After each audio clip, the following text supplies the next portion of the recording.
Hey, it's Captain Matt, Boater's Secret Weapon, and I'm here on a Four Winds Cruiser, a Four Winds Fiesta. I wanted to talk about the electrical panel that you'll find in almost all of your cruisers in America, in North America specifically, and we're in the U.S. here. So your panel, to make it simple, it's broken down into 2 seconds. You have AC current, which is just like the power that you have in your house, and DC current, which is from the battery. If you can make that distinction between what happens here and what happens here, it makes everything much easier. So let's talk about the AC first, okay? So this is gonna come from your shore power cable, or it can come from your generator if you have a generator on board. But both of those are gonna operate as if you're powered up, just like you would plug an outlet at your home and you got power. That's how this side works.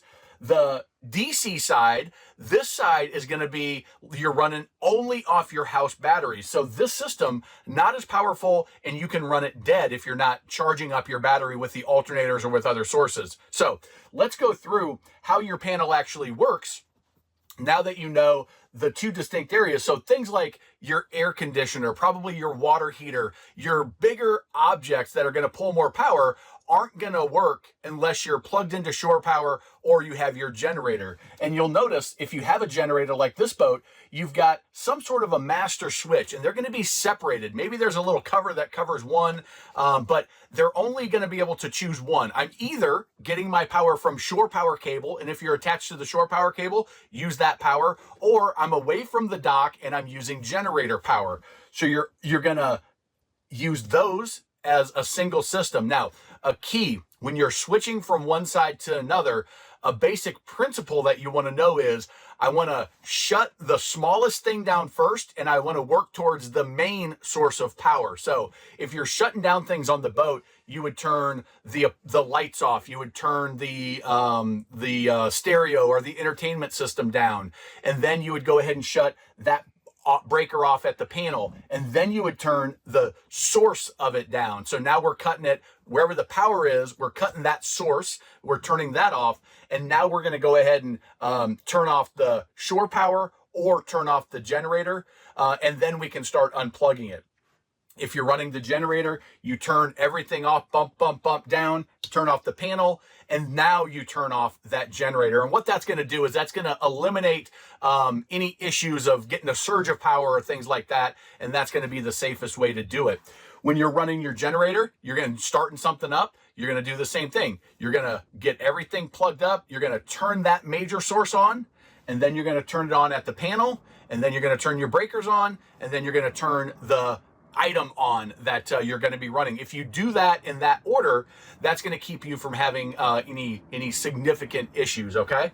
Now you'll have your amp readers here, which are going to tell you, hey, we're producing power right now. The shore power cable connect is disconnected. The generator is off. So you see, we've got no juice coming to the panel right now. As we get those things on, you'll see the voltage going up, and on the battery, you can see the house batteries are on. So you can see that we've got juice coming in to our house section, the battery section, which again, if you're run at the sandbar, if you're anchored out and you don't have anything charging it up, that is going to just, over time, it's going to continue to go down, down, down. And the bigger the item you're running, the more juice it's going to take and the quicker it's going to run it down.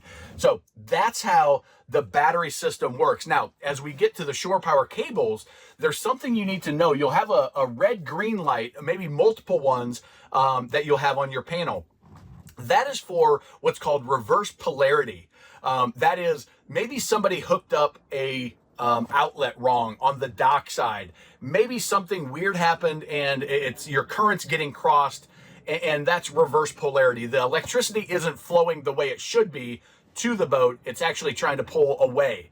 Now, if you ever see a red light on your panel, you want to shut everything down and disconnect from whatever that source is. Be very careful about this. That can damage your system. If you travel overseas, you go to the Bahamas or Bimini, or you go to another country, and you ever get that situation, maybe you're at a new marina that you've never been to before, and the maintenance man, they just did it wrong, and you hook up, you see that green light, disconnect as quickly as you can, because there's a major issue, and that's what that's telling you. When you see green, great, everything's as it should be, and we're all set to go.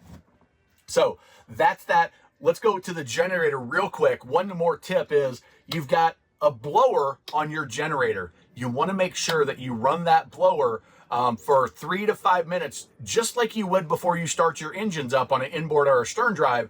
You want to run that blower because essentially you're giving spark to an engine, and if there's other fumes down there, well, that means that there's a potential for an explosion, which is no bueno. You don't want that to happen. So run that blower, and then you can go ahead and press your generator button to get that started.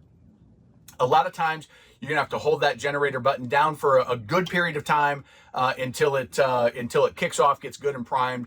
And remember, always check to make sure that your generator is spitting water out, an indication that the impeller is working properly and that's not going to overheat.